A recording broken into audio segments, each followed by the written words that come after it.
So you logged in today with one goal in mind.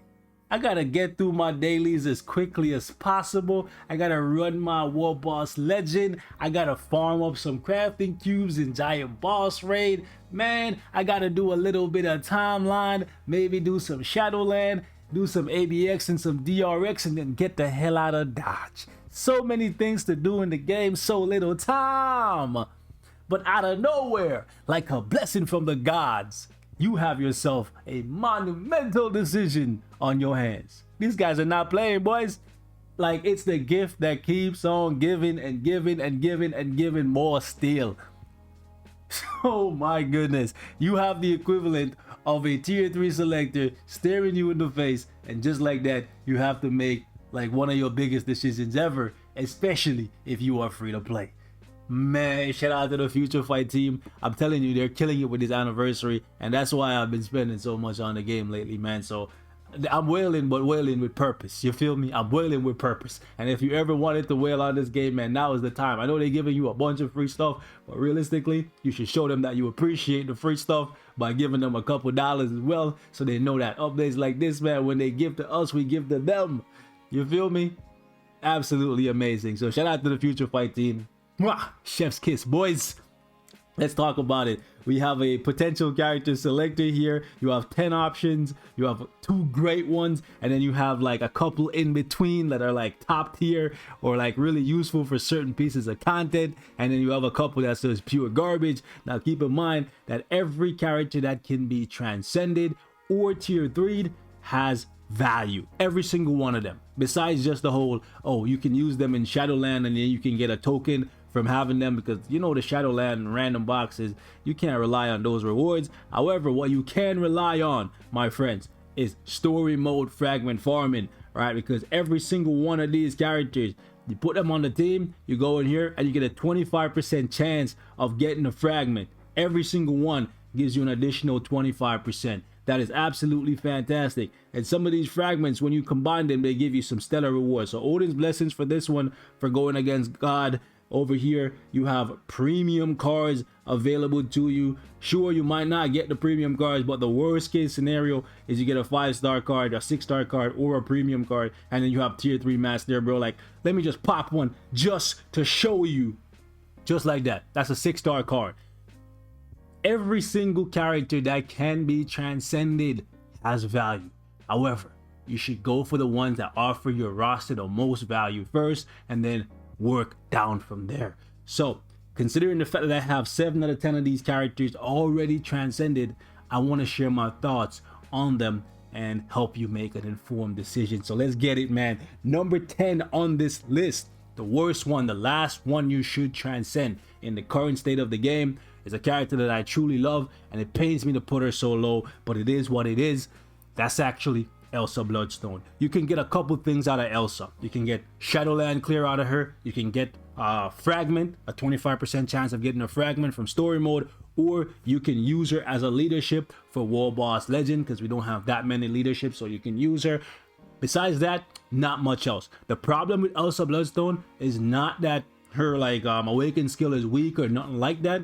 It's actually that her newest uniform was released in like 2017 or something like that. We're in 2021, baby, so you can't really expect a game like this that's like a living, breathing entity to like allow a 2017 character to be out DPSing or like outworking characters that are getting released in 2021. It just doesn't seem plausible. It's not realistic, right? So until she gets a brand new uniform in 2021 or 2022 or whenever that happens, she's gonna be like one of the worst pickups, but she still has value. Number 9, the Warriors of the Sky.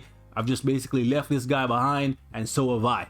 Honestly, when I saw he was coming to the game, he was one that I was really looking forward to. Like, War Tiger, you let me down big time. I had multiple opportunities to transcend this guy, and every single time I just chose not to. At one point, it was even free to transcend him. I just never did it because I never used him for anything besides Shadowland. That's it.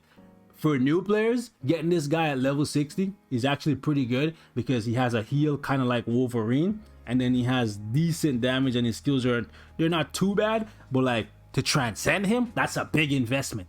Even for free, you gotta choose better characters over him, in my opinion, right? For fragment farming, he's viable because you can just get a 25% chance of getting a fragment, right? Next one is kind of painful. At one point he was higher up on the list, but I gotta put Red Skull down here, man. He's kind of falling off. His passive is tier 2 passive, Hero Hunter. Honestly, this is one of the sickest passives in the game, bro. But like, he's just not living up to that passive, unfortunately. Number 8 on this list. Uniform is fantastic. Love the animations. Love this, but we're gonna be waiting for like Onslaught for this guy to be like good. You know what I'm saying? Yeah, so he's number 8, man. I gotta put him there. Next one is number 7 is this guy. Red Guardian ain't too bad. He ain't too bad. And I'm gonna give you guys some gameplay with him in like Robots Legend against Null. He can do stuff, but he's not top tier. He's lower down on the list, okay? So yeah, he has a decent leadership. Like, it gives you like what, 35% more HP. You could use him to like buff the Hulk or something like that. But like, yeah, he's a tanky character. I'm gonna put him at number 7. He's not really that great. Number 6, I only put her here because in a team setting, she's actually fantastic, right? She has a Sharon Rogers type accumulation on her 5th skill. However, it's not enough to basically give her god tier damage like you see from Sharon Rogers. It's just not it. So even if you have the same accumulation as God herself or one of the gods of the game, it doesn't automatically mean you will be like the best in the game.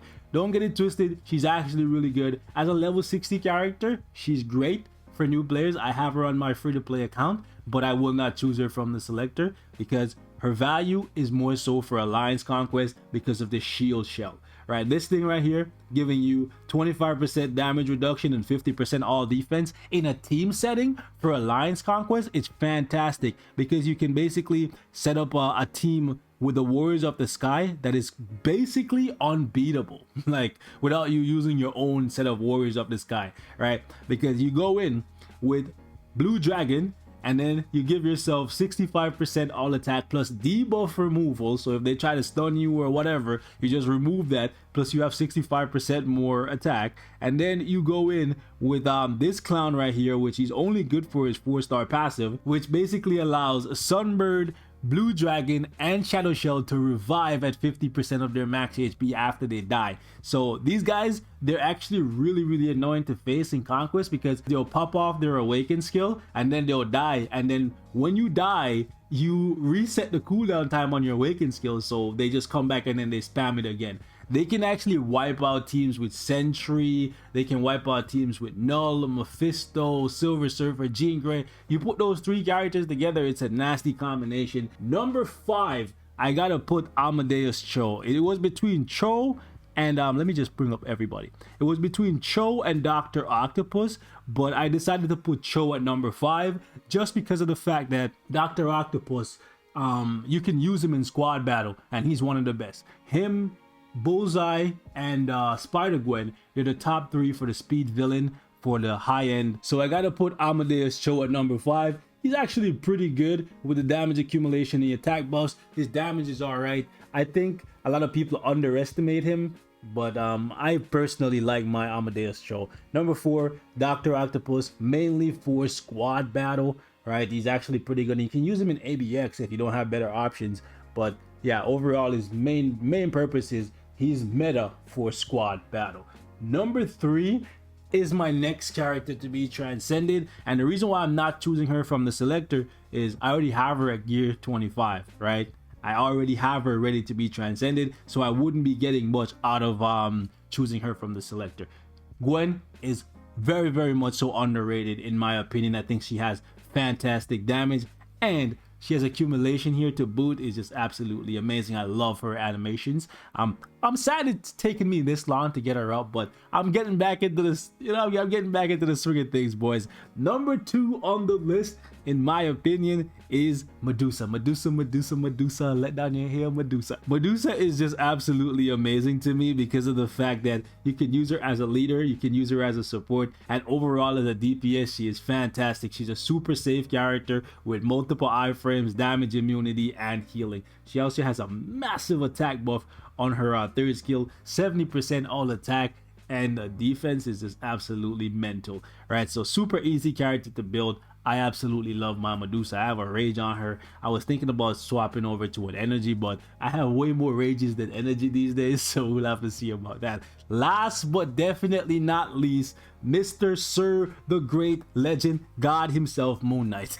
The Lunar Legionnaire reigns supreme as the best character you can choose from this thing. If you don't have him, choose him now. Save yourself. Trust me.